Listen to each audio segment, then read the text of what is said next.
자, 2차 세계대전 이야기를 계속 할게요. 그래서 이제 독일 쪽에서 이쪽으로 가가지고 빠른 시간 내에 파리 함락하고 프랑스 성공하고, 그 다음에서 이제 이쪽에 이제 영국, 프랑스의 식민지니까 이쪽 북아프리카 쪽으로도 이제 진출을 하고,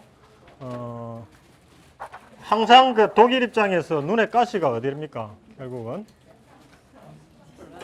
영국 아니에요, 영국, 그죠? 나폴레옹 전쟁할 때도 그 나폴레옹이 그 영국 못 해가지고 그랬는데, 이제는 주인공이 바뀌어갖고 독일 이제 히틀러 입장에서는 영국을 이제 제압을 해야 완전히 이제 다 되는 거 아니에요. 근데 사실은 그 히틀러 입장에서 종국적인 목표점은 어디였냐면은 이쪽 러시아 쪽이었습니다. 러시아 쪽. 왜냐하면은 히틀러라고 하는 사람이 철저한 인종주의자였기 때문에 자기는 게르만족이 최고 우수하다. 아리안의 후예인 게르만족이 제일 우수하고, 사회에서 소위 인간 쓰레기, 유대족 다 없애버리고, 또 자기가 싫어했던 족속이 누구냐면은 슬라브족. 슬라브족인데 또 그게 이 소위 전체주의 파시즘하고 상극이 뭐냐면 사회주의거든요. 사회주의, 공산주의. 그러니까 이 철저한 인종주의자였던 히틀러는 유대인 일단 청소하고, 그 다음에 이 슬라브족인데 더군다나 또 공산주의인 러시아를 최종적으로 어떤 그 먹으려고 이제 생각을 했던 거예요. 그러기 위해서 이제 이쪽을 먼저 해놓고 이제 이리로 가려고 했는데, 이제 이쪽으로 가가지고 상당히 프랑스는 단시간에 성공하고 이제 영국을 해야 되겠는데, 영국도 만만찮은 나라잖아요, 그죠? 영국. 그 영국은 이제 이때 전쟁이 일어나면서 이제 내각이 전시 내각으로 바뀌면서 수상이 누가 됐다? 처칠. 처칠이 이제 수상이 되면서 전 국민을 결집을 시키면서 결사항전을 하거든요. 근데 독일에서 엄청난 공습을 때리고 런던에 공습을 하고 이런데 견디면서 지지 않거든요. 그게 이제 가능했던 게 미국에서 엄청난 지원을 해주거든요.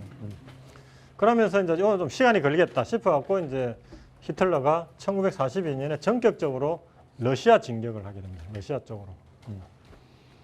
러시아 쪽으로 진격을 하는데, 제가 이야기했던 러시아가 옛날의 러시아가 아니라 했죠. 25년에 그 스탈린 치하에서 신경제정책 하면서 산업 중화국 쪽을 상당히 이렇게 갖고 옛날의 소련은 아니었어요.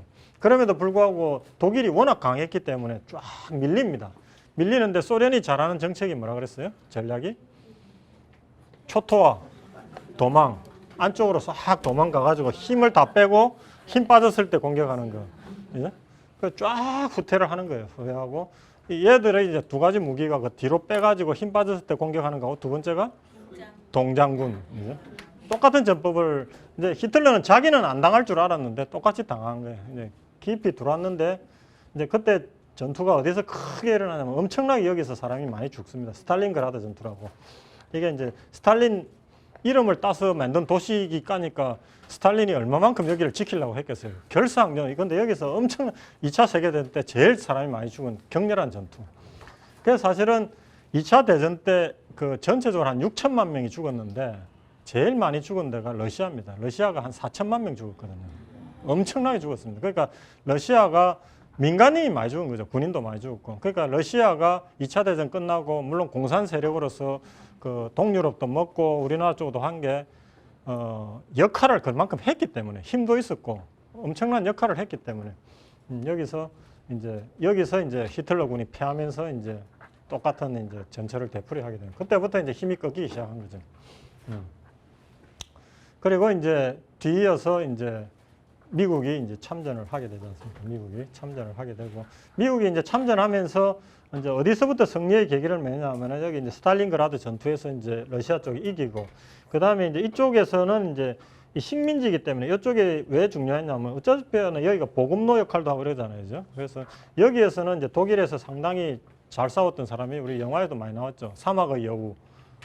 롬멜이 이제 독일이 꽉 잡고 있었거든요. 근데 이제 여기에 미군이 들어오면서 같이 연합해갖고 소위 이때 그 연합군의 총사령관이 누굽니까? 아이젠하워 들어오고 이러면서 이때는 이제 패턴 장군, 우리 영화에서 말했던 패턴 전투 이러면서 이제 여기서 일단 이기면서 이제 그걸 잡고, 그 다음에서 이제 결정적인 이제 승리의 계기를 만드는 게 이제 이쪽으로 노르만디 상륙작전 1944년에 이제 연합군이 같이 하게 되지 않습니까? 이제 그러면서 이제 2차 대전의 승기를 잡게 됩니다.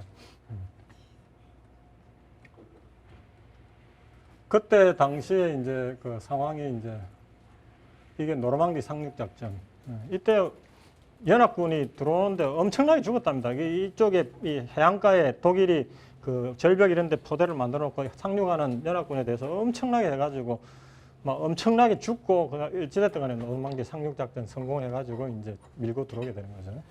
거기에 앨런 튜닝이 기압바가 크지 않았어요? 그 암호. 그거는 이제 또 뒷이야기인데 이제 사실은 이때는 첩보전이 엄청나게 했는데 이제 이 상륙 지점이 도대체 어디냐 이래가지고 이제 뭐 서로 이렇게 무선을 주고받고 하는 것 같은데 암호 해독하고 이러는데 이제 그때 튜닝이라는 사람이 이 부분을 정확하게 암호를 해독을 해갖고 독일 쪽을 상당히 이제 교란을 시키고 이제 이랬다라는 거죠. 그래가지고 이제 그게 이제 요 서유 유럽 쪽에서도 큰 힘을 발휘했고 사실은 태평양 전쟁에서 사실은 미드웨이 전쟁에서 그 암호 해독이 이제 나중에 조금 이야기를 할 텐데 하여튼 어찌됐든 간에 이제 그래서 그 튜닝이라는 사람이 그때 암호 해독 잘한 거 가지고 이제 컴퓨터로도 이제 발전하고 이제 그런 것들이 되는데 이때는 그만큼 첩보전도 심했었다라는 거죠. 그래서 이제 엄청난 희생을 무릅쓰고 이 노르망디 장전을 성공시키고 이제 이걸 또 영화로 잘 만드는 게 있죠, 이제. 라이언 일병 구하기죠. 라이언 일병 구하기. 그러니까 이제 이런 영화들이 보면은 이 소위 그 가치 없이 이루어지는 어떤 가치 중립적으로 이루어지는 전쟁인 듯 하지만은 그 속에는 자연인들이 살아 숨쉬고 있다라는 걸 이제 잘 보여주는 건데 이제 여기에 라이언 일병이 이제 형제들인데 다 왔는데 형제들이 다 죽어버리잖아요. 이제 유일하게 남은 라이언 한 명 그걸 이제 살리기 위해서 8명의 특공대들이 이제 이때 노르망디 상륙작전에 같이 와가지고 소위 유럽 전선에 투입되어 있는 그 라이언 일병을 이제 구해 가는 거 아닙니까? 그 과정이 이제 있습니다. 참 이 영화 보면서 저는 마지막에 그 살아남은 그 라이언이 그 무덤 앞에 와가지고 당신네들의 그 은혜 덕분에 내가 인생을 잘 살아냈다라고 이야기하는 거 참 그 감동적이더라고요. 그러니까 이게 다 노르망디 상륙작전을 배경으로 해서 만들었던 영화. 자, 이렇게 해서 이제 그 유럽 쪽은 이제 이렇게 조금 평정이 됩니다. 그죠? 그러니까 지금 이제 우리가 아시아 쪽을 해야 되는데 이 조금 앞서 나가서 이제 이렇게 보면은 이제 기본적으로는 이제 이쪽에 영국 때문에 교착 상태에 빠졌던 이제 히틀러 쪽이 이제 러시아 쪽으로 갔다가 스탈린그라드에서 일단 한번 패배를 하고 그다음에 사막 쪽에서 하다가 이제 미국 연합군이 이제 성기를 잡고 올라오고 이제 노르망디 상륙 작전을 들어오면서 이제 이쪽은 이제 판도가 이제 정리가 되는 거죠. 그래갖고 1945년 5월 달에 이제 독일이 항복을 하죠. 이때 이제 히틀러는 이제 그 있다가 자기 연인 에바 브라운하고 자살해서 죽죠. 자, 우리 아시아 쪽으로 한번 가봅시다. 아시아 쪽. 자, 이제 시계를 조금 더 또 다시 해가지고.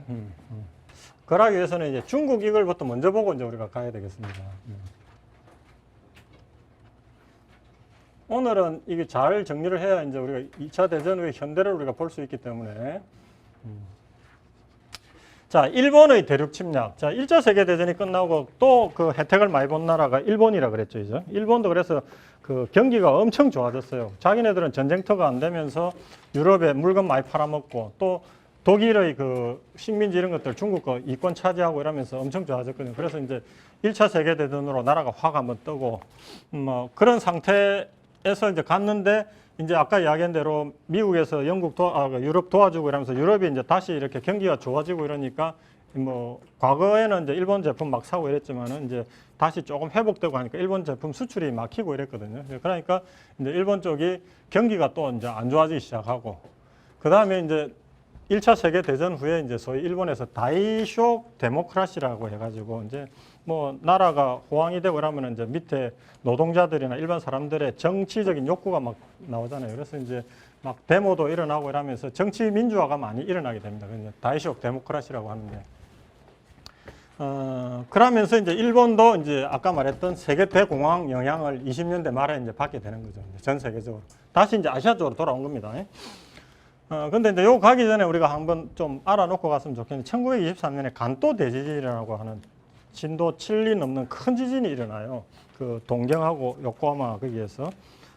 그때 이제 우리가 한번 기억을 해야 될 게 그때가 이제 경기가 좋았다가 이제 꺾이는 시점이고 그러니까 이제 일본도 뭔가 공통의 적을 또 만들어야 되겠으니까 이 간도 대지진 때 우리나라 조선인들이 엄청나게 죽거든요. 그러니까 소문이 이 대지진이 일어났을 때 조선인들이 막 약탈을 일삼고 막 막는 물에다가 약을 타가지고 막 그런다더라 이런 게 막 퍼져가지고 동경에서만 우리 조선인들이 한 6천 명이 죽는다고 합니다. 마구잡이로. 그러니까 또 인간의 광기가 또 한번 휩쓸고 간 거죠. 간도 대지진. 그래서 이제 그때 조선인들이 동경에서 6천 명이 죽었다라고 하는 말은 그때 당시에 우리 조선 사람들이 일본에 많이 가 있었다라는 또 반증이기도 하죠, 이제 많이 가 있어. 그러면서 이제 29년에 이제 세계적인 대공황의 여파를 이제 일본도 맞는 거죠. 그러면 이제 일본은 가면 이걸 어떻게 헤쳐갔느냐? 이제 경제가 어려워지고 혼란해지고 이러면은 항상 뭐가 또 드러난다고 했잖아요. 이때는 이제 일본에서는 누가 일어나느냐? 군인들이 일어나는 겁니다. 군인들이.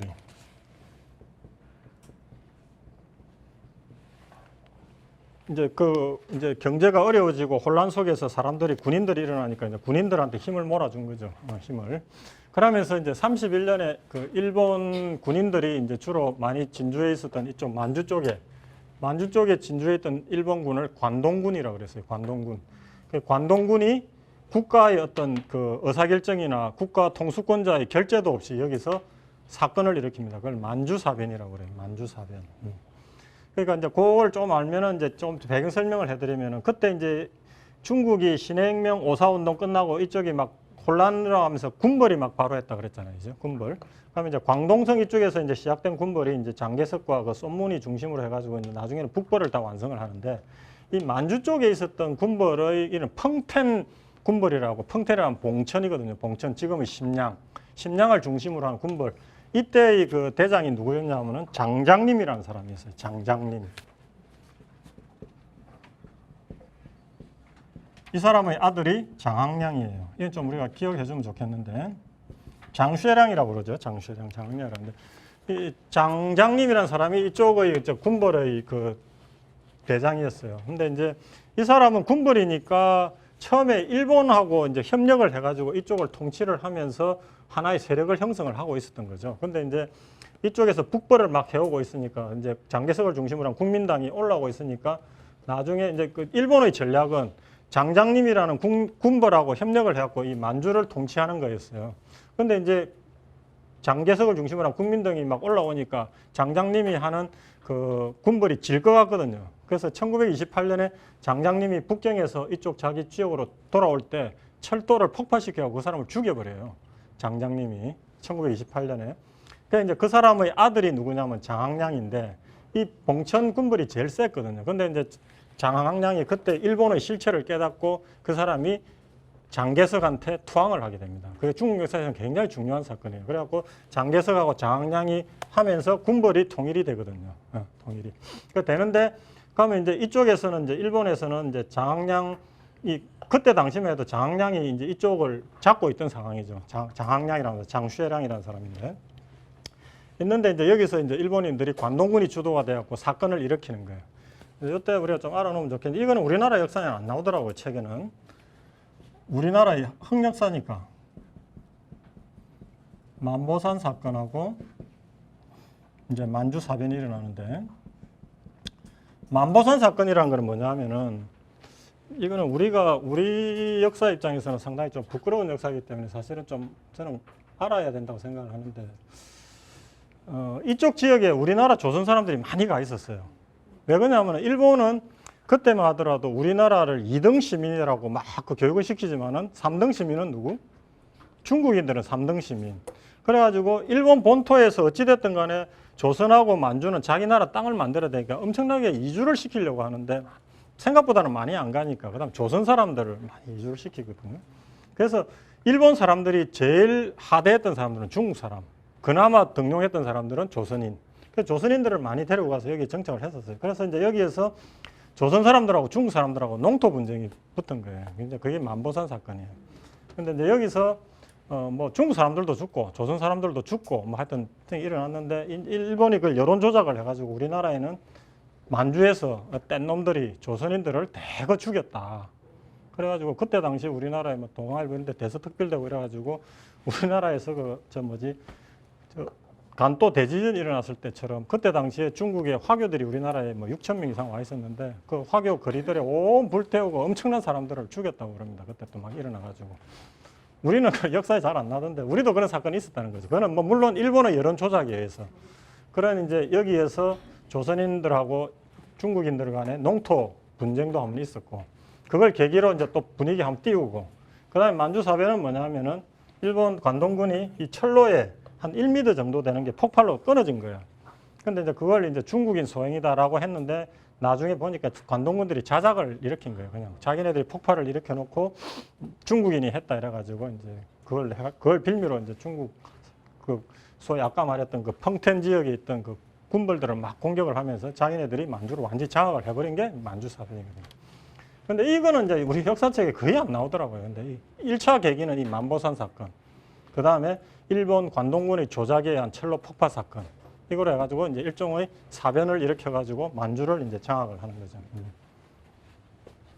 만주를 이제 장악을 하면서 이제 얘들의 이제 그 노선이 뭐였냐면은 이제 조선도 이렇게 해보고 직접 통치하고 합병해가지고 하고 이제 한 나라가 된 거 아니죠? 합병을 했으니까. 근데 이제 만주도 그렇게 하려고 하니까 너무 코스트도 많이 들고 군인도 많이 가지고 힘이 들고 하니까 아이디어를 낸 게 여기다가 괴뢰 정권을 만들자. 이래가지고 뭘 만듭니까? 만주국. 만주국이라는 걸 이제 만드는 거죠. 그래서 거기에 수장으로 청나라 마지막 황제였던 푸이. 우리 마지막 황제라는 영화에 나오잖아요. 이제. 마지막에 자금성에 메뚜기 쫓아서 하는 그 어린애.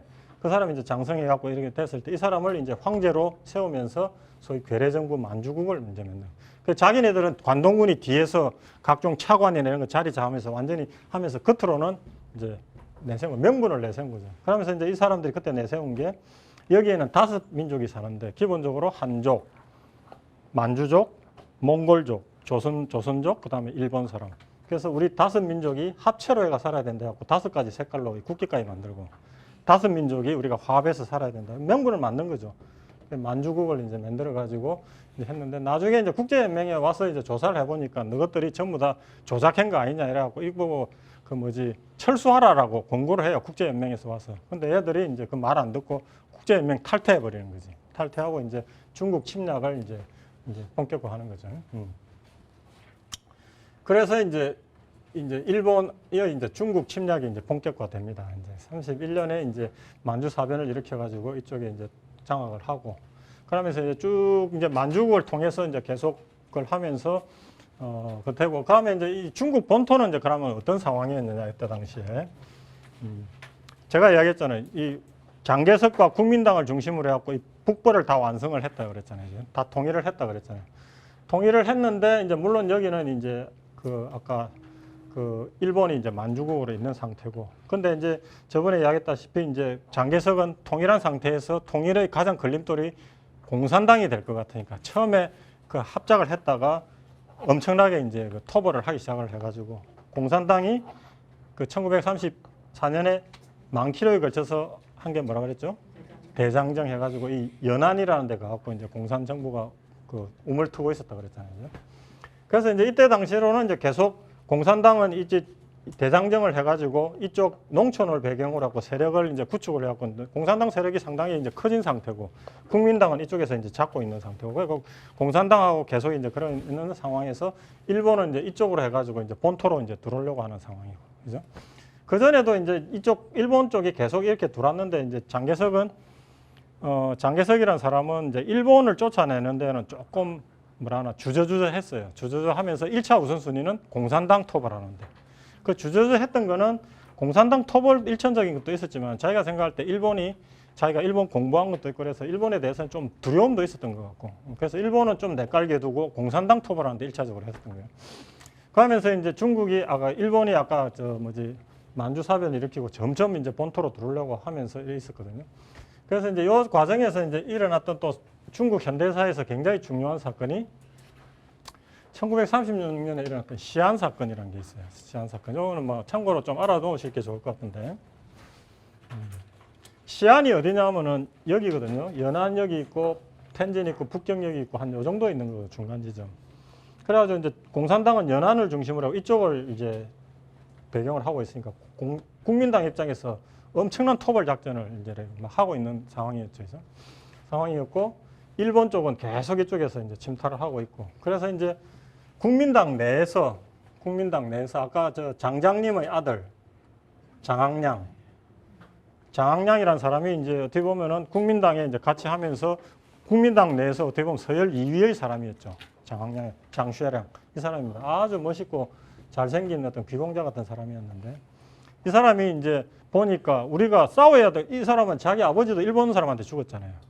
그러니까 이제 공산당 때려잡는데 국민당이 이럴 게 아니라 우리가 힘을 합해갖고 공산당에다 합해가지고 일본하고 싸우자. 이래가지고 이제 이 사람이 장개석이 이제 그 공산당 토벌하러 아까 그 연안 쪽으로 이렇게 와서 시안 쪽에 왔을 때 이제 순찰을 하러 왔어요. 왔을 때 이 장항량이라는 사람이 장개석을 총을 들고 잡아버려요. 감금을 해버려요. 2주 동안. 그러면서 이 사람을 이제 협박하는 거지. 국공 합해가지고 일본하고 싸우자. 왜 공산당하고 싸우면 좀 뒤로 하고. 그래가지고 이제 일으킨 사건이 이제 시안사변이라고 합니다. 그러니까 이제 사실은 이제 뒤집어서 지금 현대 역사에서 보면은 그때 장개석하고 이 사람들이 힘을 모아서 했으면 그때 공산당 정부는 연안에 소위 대장정을 끝내고 온 사실 그렇게 많은 큰 세력이 아니었거든요. 이때 이제 사실 국민당 정부가 힘을 모아서 공산당을 밀고 들어갔었으면은 토벌이 됐을 가능성이 많았다고 합니다. 이 사건이 없었으면은. 근데 어찌됐든 간에 이 사람은 애국 충정에서 뭐 했겠죠. 뭐 뒤에 들리는 썰로는 소련의 공작에 의해서 했다는 말도 있긴 한데 이랬는데 이 사람이 이제 그렇게 해가지고 공산당의 기사회생을 하는 거죠. 기사회생을 하고 그때 이제 주원내가 이제 공산당의 대표였는데 나와가지고 장개석을 설득을 해가지고 우리가 같이 합력해서 일본하고 싸우자. 그래서 장개석이 이제 자기 공산당 토벌을 일자 멈추고 이때 이제 국공합장이 다시 일어납니다. 그걸 제2차 국공합장이라고 그래요. 그래가지고 그때부터 이제 중국이 하나가 돼가지고 일본하고 싸우게 되는 거죠. 그래서 이제 그때 당시에 있던 이제 공산당이라고 하는 거는 그렇게 큰 세력도 아니고 조그만 세력이었기 때문에 국민당이 전체적으로 짜여져 있는 군대 조직의 8번째로 군대가 편성이 돼요. 8번째 지방의 군대라 가지고 공산당 군대가 그래서 그때 이름으로 팔로군이 됩니다. 팔로군. 이름이 팔로군이라는 걸로 이제 들어가게 됩니다.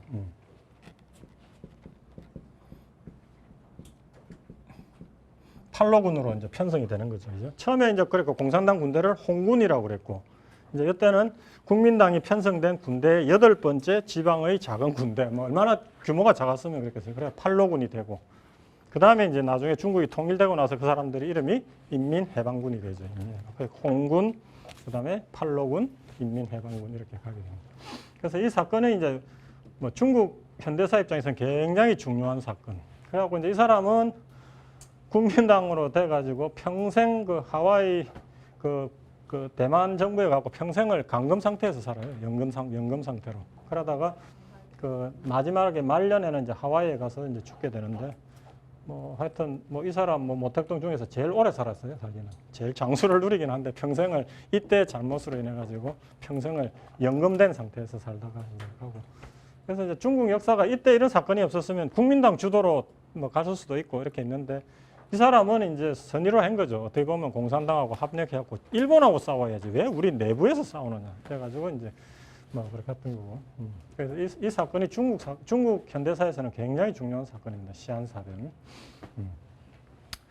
그래가지고 이제 37년에 이제 일본이 드디어 이제 전쟁을 일으키죠.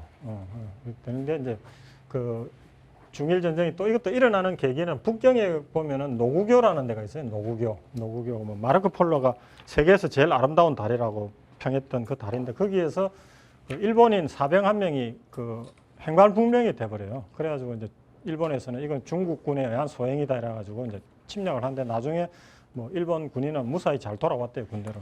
그것도 이제 일종의 자기네들이 조작을 한 거죠. 그걸 노구교 사건이라 그러는데. 그걸 계기로 해갖고 이제 중일 전쟁이 발발을 합니다. 그래서 이제 일본이 이제 이쪽을 만주국을 잇고 이쪽으로 이제 내려오는 거죠. 남도 본토로. 그리고 이제 중국은 이쪽에서 이제 국공 합작을 해갖고 이제 붙는데 이제 일본은 이때만 하더라도 자기네들 생각에 속전속결로 하면은 한 1개월이면 이걸 다 먹을 걸로 이제 생각하고 속전속결로 내려오게 됩니다. 그래서 이제 오는 데마다 초토화 작전, 완전히 사람들 죽여버리고 폭파시켜버리고 막 내려오는 거죠.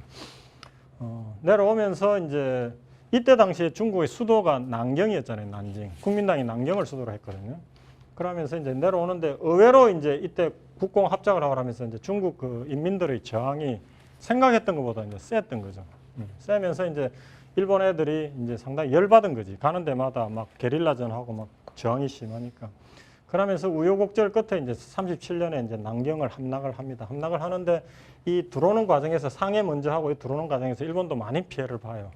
피해를 보면서 이제 남경에 들어와가지고 이제 열받은 그 일본 군인들이 들어와가지고 일으킨 만행이 이제 남경 학살.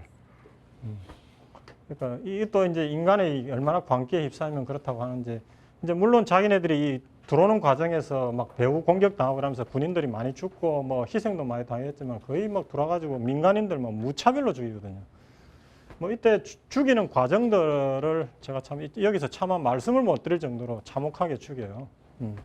뭐 예를 들면은 뭐 장교 둘이는 그런 시합까지 해요. 얼마나 누가 짧은 시간에 100명을 죽이느냐 내기까지. 그 신문에까지 나오고 그 둘이가 나중에 전범 재판에서 사형까지 당하고 그러는데 뭐 대낮에 강간 강모 이래갖고 30만 명이 며칠 만에 죽습니다. 엄청난 학살이 일어나죠. 사실은. 그러니까 이 과정에서 일본이 들어오면서 엄청난 그 학살과 그걸 하는 게 뭐 생각을 해보면은 이 큰 나라를 갖다가 이 조그마한 일본 나라가 그 군수 물자와 인원으로 이걸 점령을 하려고 하니까 완전 초토화 그걸 시킨 거죠. 그죠? 이때만 해도 우리나라 군인들 들어가 있었어요? 안 들어가 있었어요? 안 들어가 있었어요.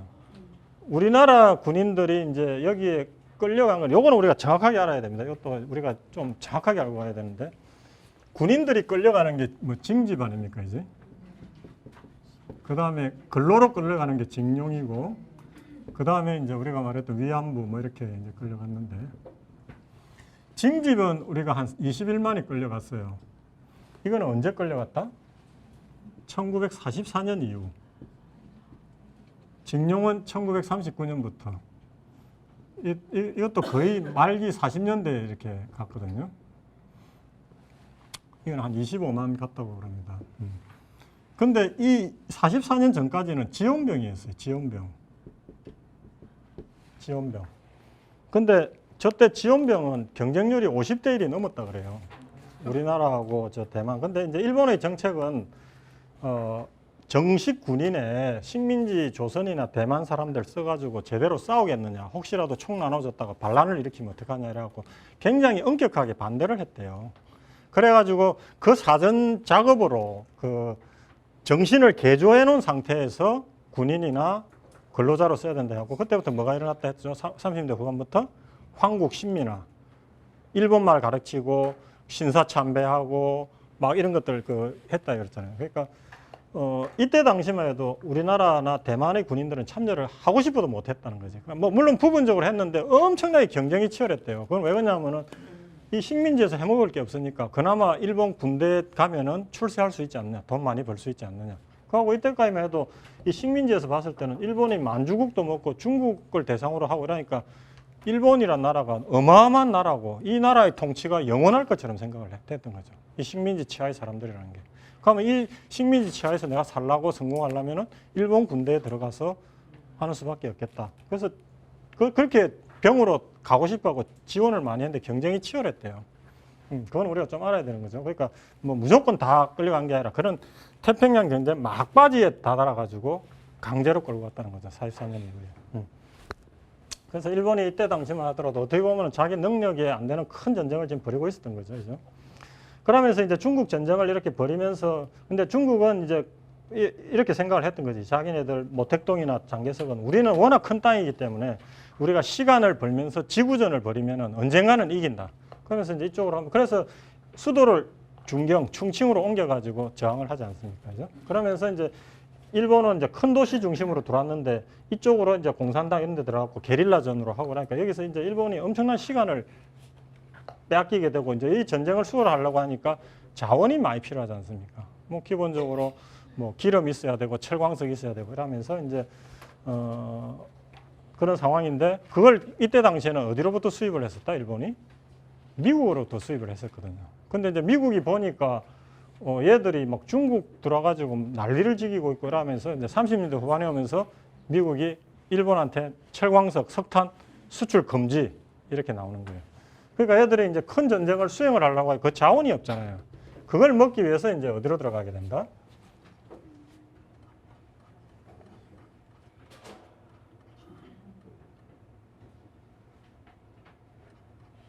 그걸 이제 먹기 위해서 자원이 많은 데가 어딥니까? 동남아시아잖아요. 동남아시아. 그래서 이제 일본이 이제 그거의 자원을 이제 미국이 갑자기 수출을 안 하니까 이제 이쪽 동남아시아 쪽으로 들어가 가지고 여기가 자원의 보고니까 이쪽으로 이제 확 들어와가지고 먹는 거예요. 이때 당시 이쪽은 영국의 식민지였고 네덜란드 식민지고 프랑스 식민지고 그랬잖아요. 그래서 단시간에 들어가고 이쪽을 먹는 거예요. 그러면서 이제 이걸 하면서 얘들이 이제 부르짖기 시작한 게 소위 대동아 공영권. 이때 이제 30년대 후반에 대동아 공영권. 얘들이 이제 이쪽을 먹는 어떤 하나의 명분으로 내세운 게. 그 기본적으로는 중국 전쟁 이쪽을 하기에 필요한 자원을 확보하기 위해서 이제 이쪽으로 들어온 거죠. 이제 그래서 이제 이쪽으로 돌아가지고 일본이 단시간에 확 먹어버리니까 미국 입장에서는 더 안 되겠네. 그래갖고 이제 수출 또 금지로 나선 게 뭐예요?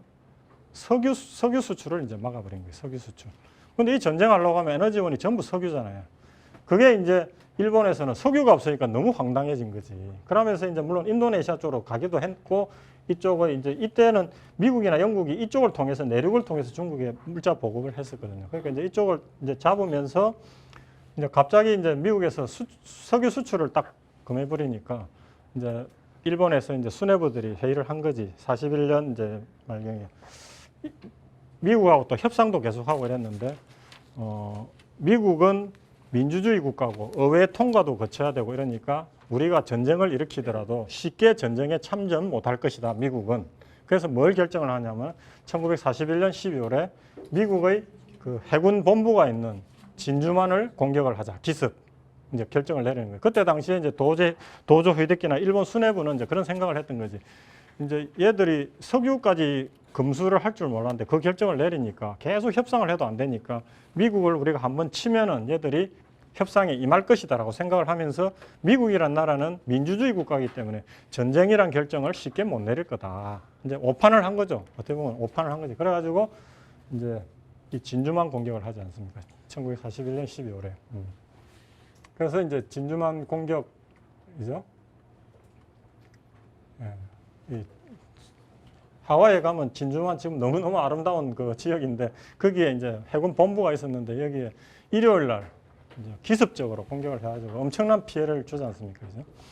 그래가지고 이제 그 미국이 너무나도 피해를 많이 봤기 때문에 그렇게 쉽게 참전을 할 줄 몰랐는데 이제 이때 대통령이 누굽니까? 미국의 루즈벨트 대통령이죠. 의회 연설을 하면서 미국 국민들의 단계를 엄청나게 호소를 하죠. 우리가 이렇게 적에게 당했다. 어떻게 보면 미국이 본토 공격을 당한 건 거의 처음이거든. 그래가지고 전 국민을 단결을 시키면서 미국의 모든 자원을 동원해가지고 그 짧은 시간에 배 건조해내고 비행기 건조하고 일본 입장에서는 그렇게 빨리 미국이 그렇게 많은 회복을 할 줄 몰랐죠. 이제 그 영화 진주만 있었는데. 그래 그 과정이 미국이 정말 어마어마한 나라라는 게 그렇게 폭격을 당하고도 짧은 시간 내에 그걸 회복을 해가지고 불과 공격당한 지 한 6개월쯤 지나가지고 여기에 미드웨이 섬이라고 아주 조그마한 섬이 있어요. 크지도 않고 이제 거기에 미국의 그 미군 기지가 있는데 여기서 이제 일본하고 이제 붙는 과정에서 이제 이기죠. 여기가 아까 여쭤봤던 그 아모를 갖다가 이제 여기를 이제 좀 헷갈리게 해가지고 일본 입장에서 이제 해가지고 여기서 이제 이기면서 여기서 일본 피해가 엄청나게 일어납니다. 그러면서 바로 이기면서 이제 태평양 전쟁의 전기를 이제 하는 거죠. 그러면서 이제 밀고 들어가는 거 아닙니까 이제. 그러니까 일본이 이제 그 잠자는 사자의 콧대를 잘못 건드린 거죠. 오판을 한 거지. 미국이 이렇게까지 빨리 이렇게 회복하고 나올 줄은 몰랐던 거죠. 근데 미국이라는 나라는 아까 이야기한 대로 어마어마한 물론 대공황을 겪었지만 어마어마한 어떤 산업적인 기반을 가지고 거기 있었는데 그러면서 이제 이쪽으로 밀고 들어오고 그죠?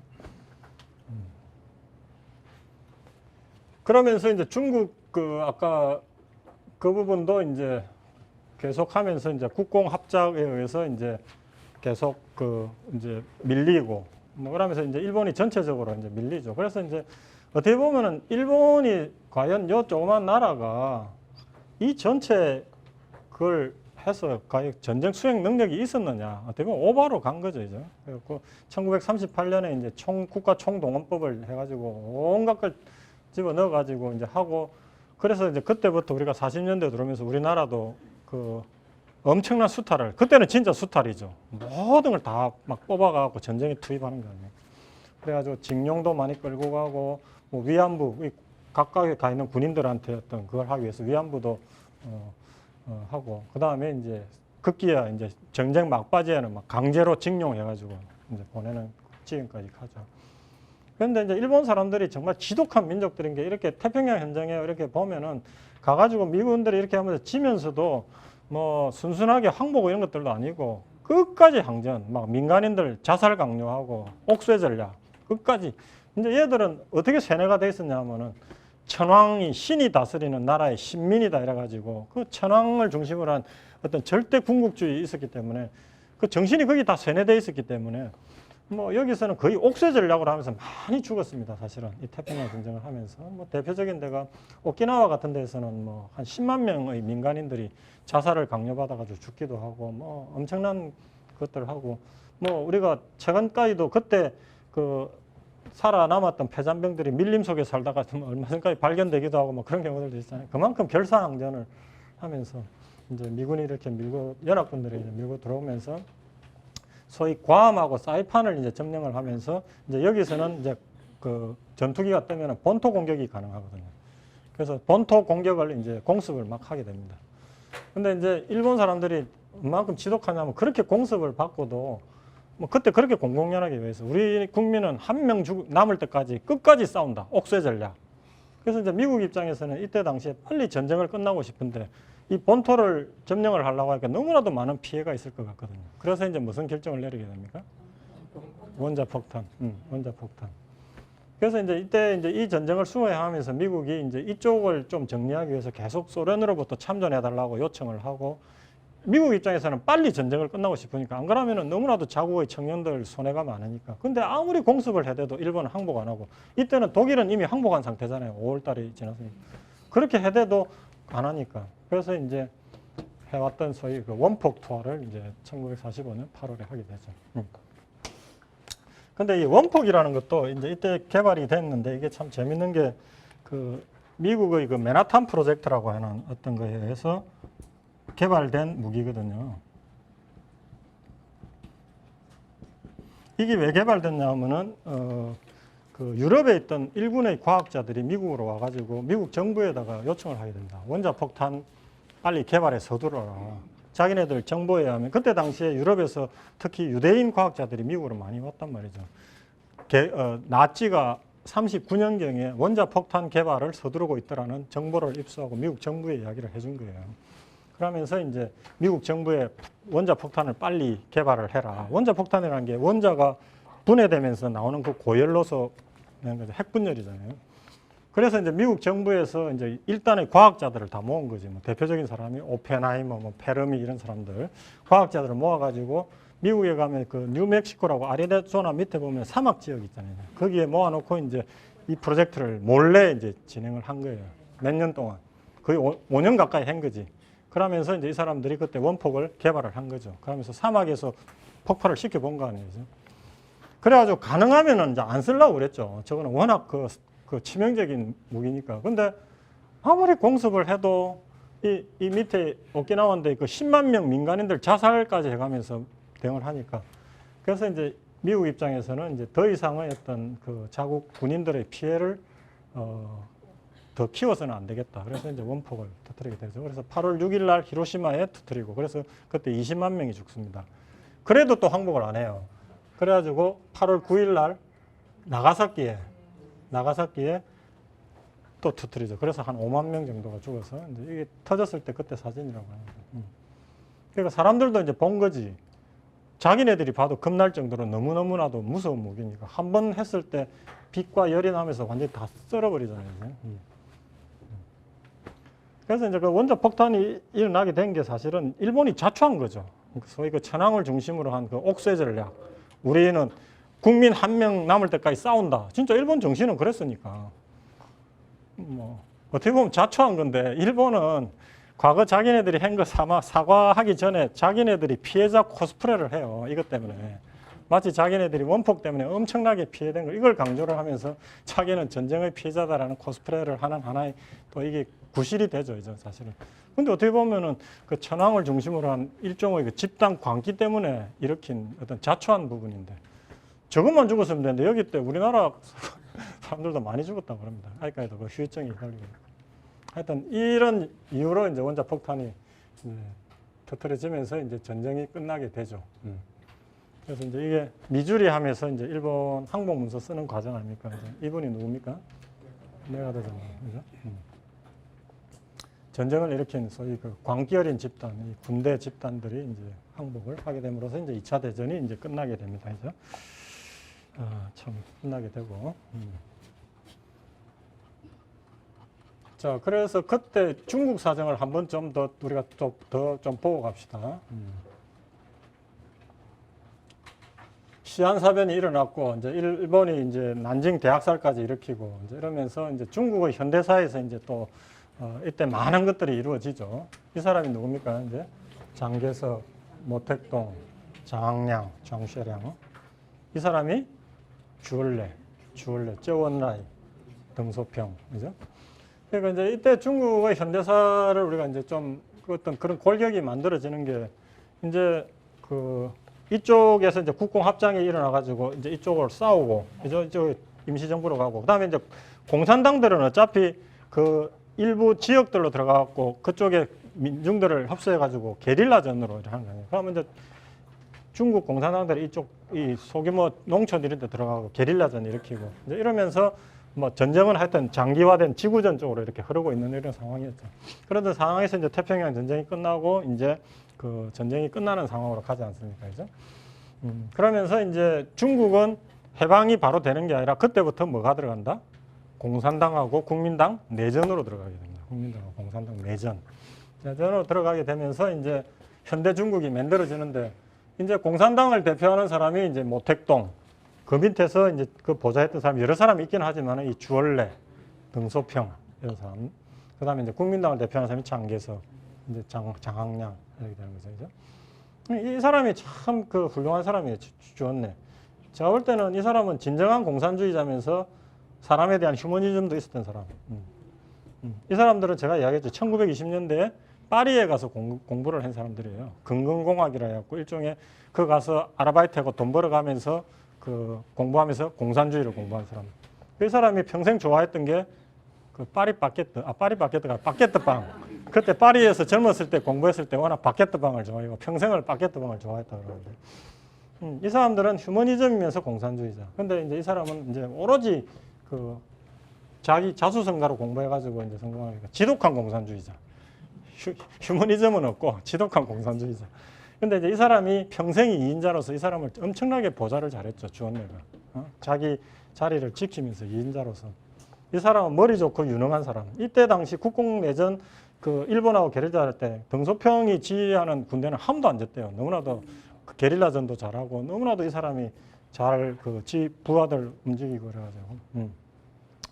그래가지고 이제 어찌됐든 간에 국공 합작을 해갖고 일본하고 싸우는데 이제 그게 아까 현대사에서 중요하다는 게 이 장세랑이라는 사람이 시안사변을 일으켜가지고 국민당의 공산당 토벌을 막았잖아요. 그죠? 그러면서 일본하고 싸우게 했는데 팔로군으로 들어가가지고 일본하고 싸우면서 공산당이 힘을 키운 거예요. 엄청 이제 힘을 키운 거예요. 각 지역에 들어가면서 이제 그러면서 이제 정작 이제 일본군 이기고 해방이 되고 나니까 이제 남은 거는 국민당군하고 공산당군이 남은 거 아니에요. 그래서 이제 국공내전에 들어간단 말이에요. 그러면 이제 이 사람이 지도하는 국민당은 미국이나 여러부터 엄청난 군비 지원도 많고 무기도 많고 이랬는데 뭐가 없다? 규율도 없고 그다음에 어떤 뭐 부정부패 심하고 인민에 대한 어떤 그 지지도 없고 이런 상태에서 이 사람들은 그 인민을 기반으로 해서 어떤 그런 기반을 잡았잖아요. 그래갖고 45년부터 이제 49년까지 국공내전이 일어나게 됩니다. 국공내전이 일어나게 되는데 결국 이제 이쪽이 이기지 않습니까? 그래서 1949년에 이제 중국 공화국이 이제 현대의 중국이 이제 만들어지고 이쪽을 하던 국민당군은 어디로 갑니까? 대만으로 가가지고 대만으로 넘어가가지고 이제 그 타이베이 공화국이 되는 거죠. 그래가지고 이제 현대사를 쭉 현재까지 오는 거 아닙니까, 그죠? 예. 그렇게 이제 그 현대 중국은 이제 그렇게 시작이 되고, 일본은 아까 그렇게 패망을 하고 이제 태평양 전쟁은 끝나고, 그 다음 시간에 이제 그 전쟁 후에 이제 그 뒷이야기들 좀 하도록 하겠습니다.